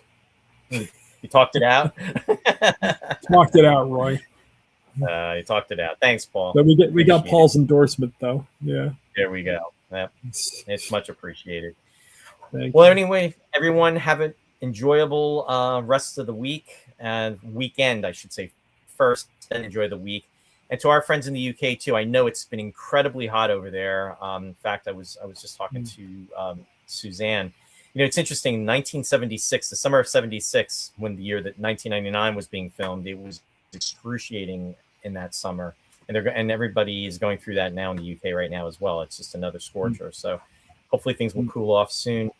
And again, thank you everybody, and please don't forget to comment on the show on YouTube or Facebook, and we will post to let you know when we will be back. Take care. Have a good weekend.